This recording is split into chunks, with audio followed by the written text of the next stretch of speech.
Social মিডিয়াতে কোরবানির পশুর ছবি আপলোড করা এটা তো আজকাল নিত্য নৈমিত্তিক ব্যাপার হয়ে দাঁড়িয়েছে। বিশেষ করে তরুণরা এটা করে বেশ মজা পান, আনন্দ পান। এই বিষয়টি নিয়ে আমাদের সমাজে সাধারণ মানুষের মধ্যে মিশ্র প্রতিক্রিয়া আছে। অনেকে মনে করেন যে ইবাদতের বিষয় এটাকে এভাবে প্রদর্শন করে বেড়ানো উচিত নয়।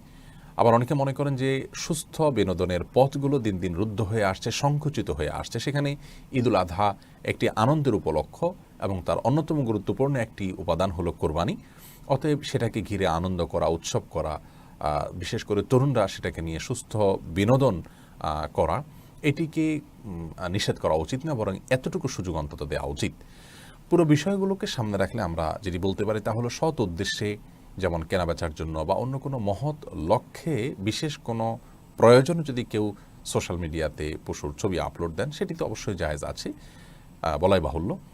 কিন্তু যদি কোরবানির পশুর ছবি আমরা সোশ্যাল মিডিয়াতে আপলোড দেই অন্যকে জানান দেওয়ার জন্য যে আমি কোরবানি দিচ্ছি, অথবা আমার পশুর আকার অনেক বড় সেটি আমি প্রদর্শন করতে চাচ্ছি, কিংবা আমি এই ছবি আপলোড করার মাধ্যমে লাইক, কমেন্ট ইত্যাদি কামাবো, মানুষ বাহবা দিবে, সেটি আমি এনজয় করব, এই সমস্ত ইচ্ছা থেকে আমরা করি, তাহলে এটি বোধহয় আমাদের করা উচিত নয়।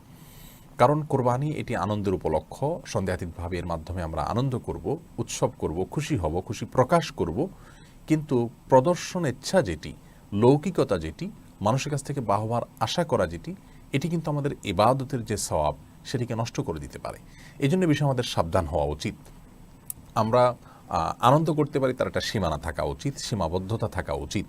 অনেকে দেখা যায় যে গরু কেনার সময় তিনি সেলফি তোলেন, কিনে আনার পরে সেলফি তোলেন, জবের সময় সেলফি তোলেন, খাওয়ার সময় সেলফি তোলেন, এভাবে একের পর এক ধাপে ধাপে সেলফি তুলতে থাকা, এটি একজন ইমানদারের গুরুত্বপূর্ণ একটি ইবাদতের সময় আল্লাহর প্রতি মনোনিবেশ থাকার যে একটা ব্যাপার আছে, আল্লাহর কাছে আপনার একটা সব আশা করার যে বিষয়টি রয়েছে, সেই বিষয়গুলো কিন্তু এখানে গৌণ হয়ে যায়, ম্লান হয়ে যায়।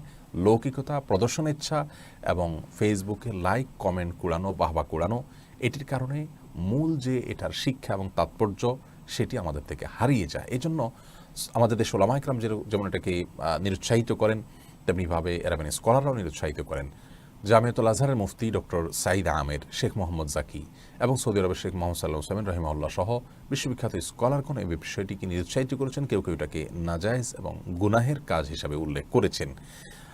অতএব এবাদতের যে মূল স্পিরিট আছে, এবাদতের যে মূল তাৎপর্য আছে, অন্তর্নিহিত যে রহস্য আছে, সে বিষয়গুলোকে আমাদের অনুধাবন করার চেষ্টা করা উচিত এবং এ ব্যাপারে আনন্দ করতে গিয়ে আমাদের সীমা লঙ্ঘন করা উচিত নয়। আল্লাহ তাআলা আমাদেরকে বোঝার তৌফিক দান করুন।